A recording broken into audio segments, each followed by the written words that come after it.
तो आज हम देखने वाले हैं बर्कशायर हैथवे के 1970 सर के शेयर होल्डर लेटर्स। ये सिर्फ पुराने कागज नहीं है, बल्कि कह सकते हैं कि उस दौर की बिजनेस और इन्वेस्टमेंट सोच का एक तरह का खजाना है। हाँ, बिल्कुल। और आज हम इसी खजाने में थोड़ा गोता लगाएंगे। ये वो समय था जब बर्कशायर आज जितनी बड़ी कंपनी नहीं थी, वो बन रही थी, आकार ले रही थी। हम्म। डाइवर्सिफाइड रिटेलिंग कंपनी जैसे अधिग्रहण हो रहे थे और बीमा जैसे सेक्टर में जो मुश्किलें थी उनसे भी गुजर रही थी कंपनी। सही। तो आज का हमारा मकसद क्या है? हम वो नींव समझना चाहते हैं जिस पर बर्कशायर खड़ी हुई। वो क्या सिद्धांत थे उस टाइम? हम्म। जैसे रिटर्न ऑन इक्विटी यानी आरओई पर फोकस, हम्म। बीमा में अनुशासन, हम्म। है ना?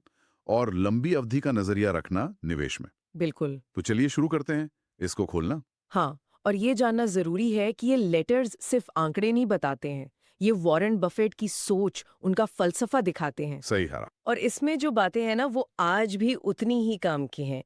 शायद आज के इस इतने शोर वाले माहौल में और भी ज्यादा। हाँ, ये बात तो है। हम देखेंगे कि कैसे वो 70 के दशक के आखिर के फैसले और शब्द आज भी हमें बहुत कुछ सिखा सकते हैं। सही। तो 1978 के लेटर से शुरू करें। हाँ। उसमें आते ही एक दिलचस्प बात कही है, अकाउंटिंग की थोड़ी उलझने। अच्छा, कैसी उलझने? वो डाइवर्सिफाइड रिटेलिंग कंपनी डीआरसी, हाँ। उसका विलय हुआ था, ब्लू चिप स्टैम्प्स को कंसोलिडेट किया था। हम्म। तो लेटर खुद कहता है कि इतने सारे अलग-अलग बिजनेस, कपड़ा, बीमा, कैंडी, अखबार, स्टैम्प्स, इन सबको मिलाकर एक आंकड़ा दिखाने से ना तस्वीर साफ होने के बजाय धुंधली हो सकती है। अरे वाह, ये तो काफी ईमानदारी वाली बात है।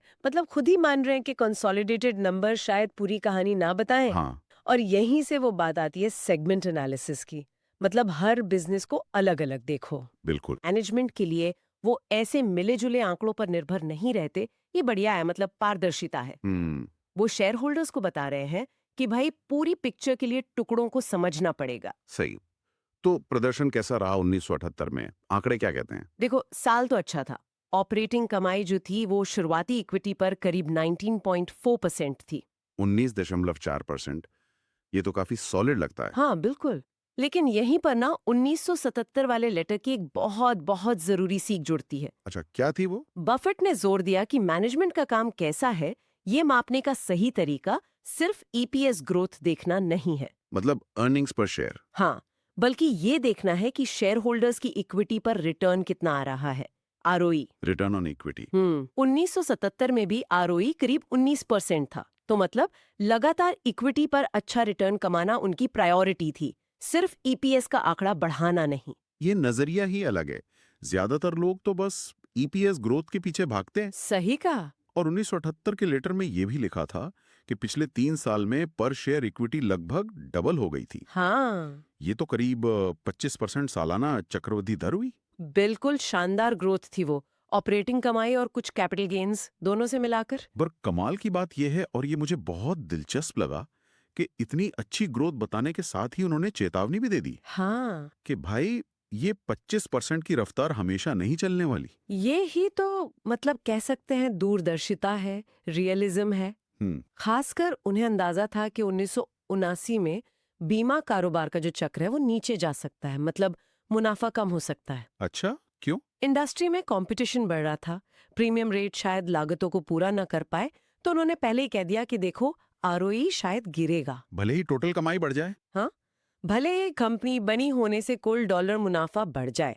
ये सिर्फ अच्छी खबर देना नहीं है, बल्कि शेयर होल्डर्स को आने वाली चुनौतियों के लिए भी तैयार करना है। हम्म, ये तो हुई पूरी कंपनी की बात। लेकिन असली मजा तो अंदर घुसकर है, अलग अलग बिजनेस में। बीमा की बात करते हैं, जो उस वक्त बहुत अहम था। बिल्कुल। 1978 में बीमा कैसा चल रहा था? बीमा उस टाइम स्टार परफॉर्मर था, कह सकते हैं। नेशनल इंडेमनिटी जिसे फिल लीशे चला रहे थे, वो तो कमाल ही कर रहा था। कितना? कुछ आंकड़े हैं? सोचो, करीब $90 मिलियन के प्रीमियम पर लगभग $11 मिलियन का अंडरराइटिंग प्रॉफिट। 11 मिलियन का प्रॉफिट। अंडरराइटिंग प्रॉफिट मतलब प्रीमियम से हुई कमाई, क्लेम और खर्चे निकालकर। हाँ, बिल्कुल। और ये उस जमाने के हिसाब से असाधारण था। फिर वर्कर्स कॉम्पेंसेशन में साइप्रस इंश्योरेंस भी ठीक कर रहा था, लेकिन कैलिफोर्निया ऑपरेशन में सुधार की गुंजाइश थी। तो मतलब सब कुछ बढ़िया नहीं था बीमा में भी? के नतीजे उतने अच्छे नहीं थे, बल्कि निराशाजनक थे। हम्म। तो ये दिखाता है कि एक ही सेक्टर में भी कितनी वैरायटी हो सकती है। और यहीं पर 1977 वाले लेटर का वो प्रिंसिपल फिर याद आता है, इंटेलिजेंट अंडरराइटिंग। सोच समझकर अंडरराइटिंग करना बिल्कुल। मतलब सिर्फ प्रीमियम बढ़ाने के पीछे मत भागो, ये देखो कि जो प्रीमियम मिल रहा है वो रिस्क के हिसाब से काफी है या नहीं। अगर अच्छी कीमत नहीं मिल रही तो बिजनेस मत लो। ये अनुशासन रखना कितना मुश्किल होता होगा जब सब भाग रहे हों ग्रोथ के पीछे। बहुत मुश्किल, और यही उनकी खासियत थी। 1977 में जब पूरी इंडस्ट्री अंडरराइटिंग में लॉस कर रही थी, बक्शाया प्रॉफिट में थी। अच्छा। इसी अनुशासन की वजह से। और 1978 में, जैसा हमने कहा, वो आने वाले मुश्किल वक्त के लिए चिता रहे थे, क्योंकि लागतें प्रीमियम से तेज बढ़ रही थीं। ये प्रोएक्टिव मैनेजमेंट है। बीमा की बात हो और फ्लोट की बात ना हो, ये कैसे हो सकता है? ये फ्लोट चीज क्या है और क्यों इतनी अहम है? हाँ, फ्लोट। देखो, ये बीमा बिजनेस का एक, कह सकते हैं, जादुई पहलू है, अगर इसे सही से समझो तो। कैसे? ये वो पैसा है जो बीमा कंपनी प्रीमियम के तौर पर लेती है, लेकिन क्लेम का पेमेंट करने में थोड़ा टाइम लगता है ना। हाँ, लगता है। तो इस बीच के टाइम में कंपनी उस पैसे को कहीं इन्वेस्ट करके कमा सकती है। ये एक तरह से मुफ्त का पैसा हुआ। अगर इसमें कोई पेंच है? हाँ, और ये बहुत बड़ा पेंच है। फ्लोट तभी फायदेमंद है जब आपकी अंडरराइटिंग मुनाफे में हो या कम से कम लॉस में ना हो। अच्छा। अगर आप प्रीमियम से ज्यादा क्लेम और खर्चों में गंवा रहे हो, यानी अंडरराइटिंग लॉस में हो, तो वो फ्लोट मुफ्त का नहीं रहा। तो फिर तो वो एक तरह का उधार लिया हुआ पैसा बन गया, जिसका ब्याज आप अपने नुकसान के रूप में चुका रहे हो। लेटर इस बात को साफ करते हैं।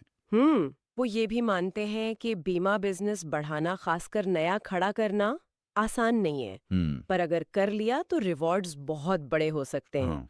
तो बीमा से बिल्कुल उल्टी कहानी थी कपड़ा बिजनेस की, टेक्सटाइल्स। वहां तो लगातार मुश्किल ही थी, है ना? बिल्कुल। 1978 में देखो, करीब $17 मिलियन की पूंजी पर सिर्फ $1.3 मिलियन की कमाई। बहुत कम। हाँ, काफी कम है। लेटर इससे बड़ी बेबाकी से कहता है, ये capital intensive, low margin, undifferentiated commodity business का पाठ्य पुस्तक उदाहरण है। मतलब ऐसा धंधा जहां पैसा बहुत लगाना पड़े, मुनाफा कम हो और आपका माल दूसरों जैसा ही हो, कोई खासियत नहीं। एग्जैक्टली। ये तो काफी कठोर बात कह ली अपने बिजनेस के बारे में। हाँ, और यही बर्कशायर की, या कहें बफेट की, खासियत है, सच्चाई का सामना करना। 1977 के लेटर में तो उन्होंने ये भी माना था कि टेक्सटाइल में सुधार की उनकी पिछली उम्मीदें गलत निकली। हाँ, फिर सवाल उठता है कि वो इस बिजनेस में बने ही क्यों रहे? हाँ, ये सवाल तो बनता है। लेटर में कारण भी दिए हैं। एक तो ये कि उन जगहों पर ये काफी लोगों को रोजगार देता था। दूसरा, मैनेजमेंट और यूनियन के रिश्ते ठीक थे, वो मिलकर प्रॉब्लम सुलझाते थे, और थोड़ी बहुत कैश कमाई की उम्मीद थी। ओके। लेकिन उन्होंने ये साफ कर दिया था कि आगे वो ऐसे मुश्किल अर्थशास्त्र वाले बिजनेस में और पैसा नहीं डालेंगे। सबक सीख लिया था उन्होंने। चलिए, अब उस सेक्शन पे आते हैं जिसका शायद सबको इंतजार रहता है, निवेश, इन्वेस्टमेंट। 1978 का लेटर बीमा कंपनियों के इक्विटी निवेशों को लेकर काफी पॉजिटिव लगता है। हाँ, बहुत पॉजिटिव। और उसमें एक बहुत बहुत दिलचस्प तुलना की गई है। क्या तुलना? लेटर कहता है कि स्टॉक मार्केट के जरिए बेहतरीन कंपनियों के छोटे छोटे हिस्से सस्ते दाम पर खरीदना ज्यादा अक्लमंदी का काम है, अच्छा। बजाय इसके कि आप मोल भाव करके ठीक ठाक कंपनियों को महंगे दाम पर पूरा का पूरा खरीद लें। ये तो उस समय की सोच से शायद अलग था। प्राइवेट डील्स को ज्यादा ग्लैमरस माना जाता था शायद। हाँ, काफी हद तक। और नतीजे देखो, लेटर बताता है कि 1975 के आखिर से 1978 के आखिर तक सिर्फ 3 साल में उनका इक्विटी पोर्टफोलियो मार्केट वैल्यू में $39.3 मिलियन से बढ़कर $216.5 मिलियन हो गया। क्या बात है, 5 गुने से भी ज्यादा। हाँ, और सबसे मजेदार बात पता है क्या है? क्या? इसी दौरान डाउ जोन्स इंडस्ट्रियल एवरेज, यानी अमेरिकी बाजार का मेन इंडेक्स, नीचे गया था। अरे वाह, मतलब बाजार गिर रहा है और इनका पोर्टफोलियो रॉकेट बना हुआ है। ये कैसे हुआ? तुक्का तो नहीं हो सकता? नहीं नहीं, तुक्का बिल्कुल नहीं। इसके पीछे एक साफ संधा हुआ इन्वेस्टमेंट फलसफा था, जिसके 4 पिलर थे जो आज भी उतने ही काम के हैं। बताइए, क्या थे वो 4 पिलर? पहला, ऐसे बिजनेस खरीदो जिन्हें आप समझते हो। सेंस बनता है। दूसरा, जिनकी लॉन्ग टर्म संभावनाएं अच्छी हों। तीसरा, जिन्हें ईमानदार और काबिल लोग चला रहे हों। ओके, मैनेजमेंट इंपॉर्टेंट है। बहुत। और चौथा, और ये बहुत जरूरी है, जो बहुत ही आकर्षक कीमत पर मिल रहे हो। सुनने में तो ये बड़ा सीधा साधा लगता है, पर असल में करना। हाँ, वही तो असली कला है। देखो, उन्होंने सेफिको बीमा कंपनी का उदाहरण दिया। वो मानते थे कि ये इंडस्ट्री की बेस्ट कंपनियों में से एक है, और उन्होंने उसे उसकी बुक वैल्यू से भी काफी कम दाम पर खरीदा। और कंपनी की जो किताबी कीमत थी उससे भी सस्ते में। वाह, मतलब हीरे को कोयले के दाम पर पहचान लिया, जबकि दूसरे शायद साधारण पत्थर के लिए ज्यादा मोल भाव कर रहे होंगे। कुछ ऐसा ही समझ लो। और निवेश के बारे में एक और गहरी बात थी उस लेटर में। उन कंपनियों की कमाई के बारे में जिनमें बर्कशायर ने इन्वेस्ट किया था, पर जो बर्कशायर की अपनी रिपोर्टेड कमाई में सीधे नहीं दिखती। हाँ, ये रिटेन्ड अर्निंग्स का कॉन्सेप्ट ये बहुत महत्वपूर्ण है। समझाइए जरा। देखो, लेटर कहता है कि अगर कोई कंपनी जिसमें आपने पैसा लगाया है वो अपनी कमाई का हिस्सा डिविडेंड में नहीं बांटती, बल्कि वापस बिजनेस में ही लगा देती है। तो वो रोकी हुई कमाई ली आपके लिए उतनी ही कीमती है जितनी कि आपको मिली हुई डिविडेंड इनकम। बशर्ते। फिर शर्त। हाँ, बशर्ते वो कंपनी उस पैसे को समझदारी से अच्छे रिटर्न पर दोबारा इन्वेस्ट कर सके। अच्छा, तो ये बर्कशायर के अपने आरओई फोकस जैसा ही हो गया, बस दूसरी कंपनियों के लिए। बिल्कुल। ये 1977 के लेटर के लॉन्ग टर्म नजरिए और अच्छे मैनेजमेंट पर भरोसे से जुड़ता है। मतलब पैसा चाहे आपकी जेब में डिविडेंड बनकर आए या कंपनी में रहकर और बढ़े, अगर वो अच्छे से इस्तेमाल हो रहा है तो वो आपका ही मूल्य बढ़ा रहा है। सही पकड़ा। और उन्होंने ये भी बताया कि वो अपने निवेशों को कुछ चुनिंदा कंपनियों में ही केंद्रित रखना पसंद करते हैं, कॉन्सेंट्रेटेड होल्डिंग्स। जैसे वॉशिंगटन पोस्ट, जाइको, इनका नाम लिया था शायद। हाँ, इन बड़े नामों का जिक्र था। उनका मानना था कि बहुत सारी कंपनियों में थोड़ा थोड़ा पैसा लगाने से बेहतर है कि आप कुछ बेहतरीन कंपनियों को अच्छी तरह समझकर उनमें बड़ा दांव लगाएं। जरूरत से ज्यादा डाइवर्सिफिकेशन शायद रिटर्न कम कर दे। हाँ, अगर आप जानते हैं कि आप क्या कर रहे हैं तो शायद ये बात सही है। बीमा, कपड़ा, निवेश, इनके अलावा कुछ और बिजनेस भी थे बर्कशायर के पास उस समय, उन पे भी थोड़ी बात कर लें। बैंकिंग का जिक्र था, इलिनॉइस नेशनल बैंक।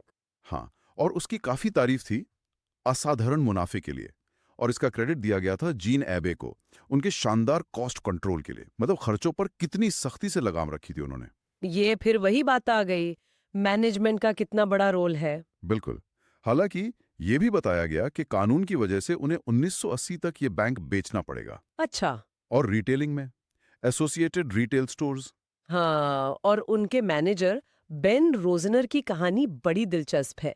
75 साल की उम्र में भी वो पूरी तरह एक्टिव थे। 75 साल। हाँ, और मुश्किल हालात के बावजूद बिजनेस को मुनाफे में रखे हुए थे। लेटर में ऐसे पुराने मालिक की तरह सोचने वाले मैनेजर्स की बहुत तारीफ है। ये भी बर्कशायर की सोच का एक अहम हिस्सा लगता है। उम्र या डिग्री से ज्यादा काबिलियत, ईमानदारी और बिजनेस के लिए जुनून को देखना। बिल्कुल। बेन रोजनर जैसे लोग बिजनेस को अपना समझकर चलाते थे और नतीजे दिखते थे। और फिर है सीज कैंडीज। इसका जिक्र तो ब्लू चिप स्टैम्प्स के जरिए आया था, पर 1977 के लेटर में ये एक सबक की तरह है ना। हाँ, सीज कैंडीज को वो एक असाधारण व्यवसाय मानते थे। Exceptional business. क्यों? क्या खास था उसमें? देखो, उसके पास एक मजबूत ब्रांड था, ग्राहक वफादार थे, और सबसे बड़ी बात प्राइसिंग पावर थी। दाम बढ़ाने की ताकत। हाँ, वो दाम बढ़ा सकते थे और ग्राहक फिर भी खरीदते थे, क्योंकि उन्हें क्वालिटी और वो अनुभव पसंद था। और सबसे अच्छी बात, इस बिजनेस को चलाने और बढ़ाने के लिए बहुत ज्यादा नई पूंजी लगाने की जरूरत नहीं पड़ती थी। कम कैपिटल में चलने वाला बढ़िया बिजनेस, ये बर्कशायर के लिए एक मॉडल बन गया। तो इन दोनों सालों के लेटर्स को अगर हम देखें तो कुछ बुनियादी बातें, कुछ सिद्धांत बार बार सामने आते हैं, है ना। ऐसा लगता है जैसे ये बर्कशायर के डीएनए में बस गया हो। बिल्कुल सही कहा। कुछ चीजें एकदम साफ हैं, बार बार उभरती हैं। जैसे पहला, आरओई पर फोकस। बिजनेस कितना बड़ा है, इससे ज्यादा जरूरी है कि शेयर होल्डर की पूंजी पर रिटर्न कितना आ रहा है। दूसरा, लंबी अवधि का सोचना। शॉर्ट टर्म मुनाफे के आंकड़ों के बजाय बिजनेस की असली कीमत, इंट्रिंसिक वैल्यू को लॉन्ग टर्म में बढ़ाना। ओके। तीसरा, पूंजी का अनुशासन। पैसा वही लगाना जहां वाकई बेहतरीन मौका दिखे। अच्छा मौका नहीं है तो पैसा रोक कर रखो, कोई जल्दी नहीं है। और बिजनेस में पैसा तभी दोबारा लगाओ जब उससे अच्छा रिटर्न मिले। ये कुछ ना करने का अनुशासन। हाँ, और चौथा, भरोसेमंद मैनेजमेंट। काबिल और ईमानदार लोगों के साथ काम करना और उन्हें आज़ादी देना। और पांचवा, रैशनैलिटी, मतलब तर्कसंगता। भावनाओं में बहकर या भीड़ के पीछे चलकर फैसले नहीं लेना, ठंडे दिमाग से सोचना। ये सिद्धांत सुनने में तो सीधे लगते हैं, पर 70 के दशक के माहौल में जहां शायद जल्दी नतीजों और ग्लैमर पर ज्यादा ध्यान था। इन पर टिके रहना, यही शायद बर्कशायर की कामयाबी का राज बना। बिल्कुल। पैसे को ऐसे संभालना जैसे वो अपना खुद का हो, ये सोच हर पन्ने पर झलकती है। ये सिर्फ शेयर होल्डर्स को रिपोर्ट देना नहीं था, ये उन्हें बिजनेस और निवेश के बारे में सिखाना भी था। एक तरह से एक स्थायी बिजनेस फिलॉसफी का निर्माण हो रहा था। जो आज भी दुनिया भर में लोगों को प्रेरणा देती है। बिल्कुल। तो आज की इस चर्चा से हमने बर्कशायर हैथवे के शुरुआती मगर बहुत अहम सालों की कुछ गहरी बातें समझी। ये साफ है कि उनकी सफलता सिर्फ किस्मत नहीं थी, ये थी ऑपरेटिंग एक्सेलेंस, खासकर बीमा में अनुशासन और समझदार निवेश, यानी कम दाम पर अच्छी चीज खरीदना। इन दोनों का मेल। हाँ, ROE का महत्व समझा, और ये भी कि लंबी अवधि में वैल्यू बनाने के लिए धैर्य और अनुशासन कितना जरूरी है। और जाते जाते श्रोताओं के लिए एक सवाल छोड़ जाते हैं सोचने के लिए। हाँ, जरूर। 1978 के पत्र में वो जो फर्क बताया गया था, पब्लिक मार्केट में अच्छी कंपनियों के सस्ते हिस्से खरीदना बनाम मोल भाव करके पूरी कंपनियों को महंगी कीमत पर खरीदना। जरा सोचिए, आज के माहौल में क्या ये बात अब भी उतनी ही सच है? क्या पब्लिक मार्केट अभी भी प्राइवेट मार्केट से बेहतर वैल्यू दे सकता है, या हालात बदल गए हैं? ये दिलचस्प सवाल है। और एक और सवाल जो 1977 के पत्र से जुड़ता है, वो कुछ न करने का अनुशासन। हाँ, यानी जब तक कोई वाकई शानदार मौका न मिले तब तक इंतजार करना, पैसा रोके रखना। आज के दौर में जहां फंड मैनेजर्स पर लगातार पैसा लगाने का दबाव रहता है, ये इंतजार करने का अनुशासन कितना प्रासंगिक है और कितना मुश्किल। शायद इन सवालों पर सोचने से निवेश और बिजनेस को देखने का एक नया नजरिया मिले। ये दिखाता है कि बर्कशायर के इन पुराने लेटर्स में छिपा ज्ञान आज भी कितना जिंदा और जरूरी है।